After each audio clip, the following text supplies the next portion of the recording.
है, बीटीएडी है, north belt है, पहाड़ में है, इन इलाकों में हम इलेक्शन नहीं लड़ेंगे। और वहाँ बीजेपी विरोधी जो ताकत है, पार्टीज है, वो लोग वहाँ जोर लगाए और वहाँ से बीजेपी के हाथ से सीट्स को छीनने की कोशिश करे। मिसा कथा कोआ नहुआ कथाबिलाक कोआ भय भावुके देखुआ मिसा कथा কৈ পেলাই ৰাইজৰ পৰা ভোট আদায় কৰিয়ে কোনোবা জিকি গৈছে আৰু আজি এই স্থানত অধিষ্ঠিত হৈছে। আপোনালোকে জানে যোৱাটো নিৰ্বাচনত ইউপিপিএল শোষণীয় পৰাজয়ৰ কাৰণবিলাক ইউপিপিএল দায়ী নহয় ৰাইজ। মই নিজ চকুৰে দেখিছোঁ, মই আন্তৰিকতাৰে মই বিচাৰ বিশ্লেষণ মই কৰিছোঁ যে ইয়াত ইউপিপিএলৰ দুখ দায় নাই। মিছা কথা কোৱা, নোহোৱা কথাবিলাক কোৱা, ভয় ভাবুকে দেখুওৱা, মিছা কথা কৈ পেলাই ৰাইজৰ পৰা ভোট আদায় কৰিয়ে কোনোবা জিকি গৈছে আৰু আজি এই স্থানত অধিষ্ঠিত হৈছে। ৰাইজ এতিয়া বুজিবলৈ বাকী নাই, ৰাইজ আকৌ পুনৰ বুজি পাইছে। আপোনালোকে জানে যে ইউপিপিএল দল 2020 চনত বড়ো শান্তি চুক্তি বিটিআৰ চুক্তি যেতিয়া সম্পাদিত হৈছিল, নিখিল বড়ো ছাত্ৰ খণ্ডা, এনডিএ বীৰ চাৰিটা গোট আৰু ইউপিপিও এই ৰাজনৈতিক দলে এই শান্তি চুক্তিত একেলগে কাম কৰিছিল। আৰু আজি আহি 5টা বছৰ বিটিআৰ এই অঞ্চলৰ 26টা জাতি জনগোষ্ঠী 35 লক্ষ জনগণক সেৱা কৰি পেলাই বিভিন্ন কাম কৰিলে। আজি প্ৰথমটো দিনত ৰাজনীতিৰ জীৱনৰ প্ৰথমটো এই খোজত মই কোনো দল কোনো ৰাজনীতিবিদক মই গালি দিব বিচৰা নাই। কিন্তু মোক কোনোবাই সমালোচনা কৰিব পাৰে, মোক কোনোবাই ক'ব পাৰে, কিন্তু মোক সমালোচনা কৰিবলৈ মোৰ তাত একো বিষয়বস্তু নাই। কাৰণ মই ৰাজনীতি পথাৰত নামাই নাই।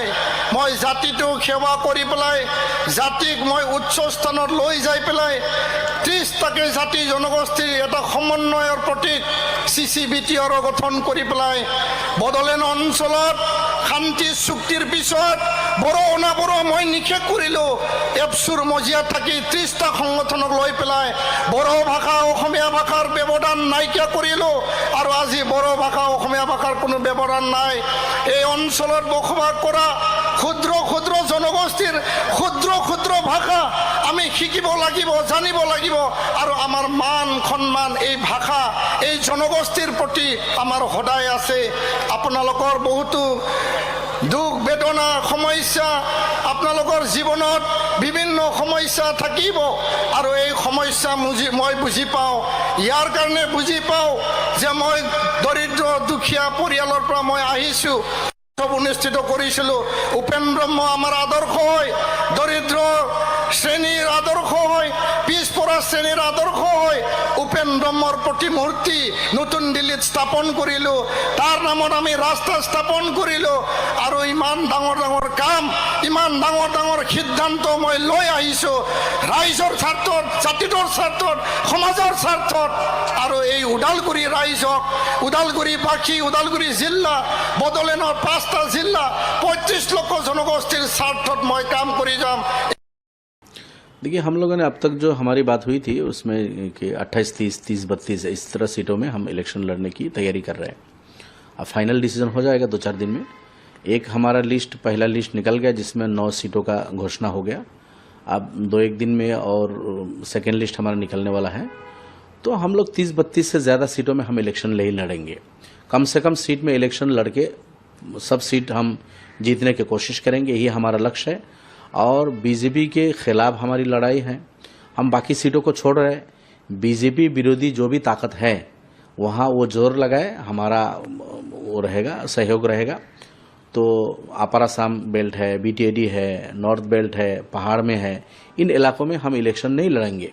और वहाँ बीजेपी विरोधी जो ताकत है, पार्टीज है, वो लोग वहाँ जोर लगाए और वहाँ से बीजेपी के हाथ से सीट्स को छीनने की कोशिश करें, हमें अच्छा लगेगा। और हम 28, 30 या 30, 32 सीटों में जो इलेक्शन लड़ेंगे इसको हम जीतने के लिए लड़ेंगे। और हम 100 में लड़ सकते हैं, हम 126 सीटों में लड़ सकते हैं, लेकिन हम नहीं लड़ेंगे। इस तरह करेंगे तो बीजेपी को फायदा होगा। बीजेपी को फायदा ना हो इसलिए हम कम से कम सीटों में इलेक्शन लड़ेंगे। तो एकला सुलू नीति अपनाए हैं आपकी पार्टी ने, क्या कोई ऐसा चांसेस है कि पोस्ट पोल अलायंस भी हो सकता है? देखिए, बिफोर इलेक्शन तो हम किसी के साथ गठबंधन हमारा है ही नहीं, हम एकला चलो नीति से जा रहे हैं। आफ्टर इलेक्शन बीजेपी के विरोध में सेकुलर पार्टी सब मिलके एक सरकार बना सके, वो हम चाहते हैं कि बीजेपी विरोधी पार्टी सब एकजुट होके अगर इस तरह कोई मौका हो जाए तो निश्चित तौर पर हमारा समर्थन उस सरकार में रहेगा और उसमें हम विदाउट एनी कंडीशन हम समर्थन देंगे।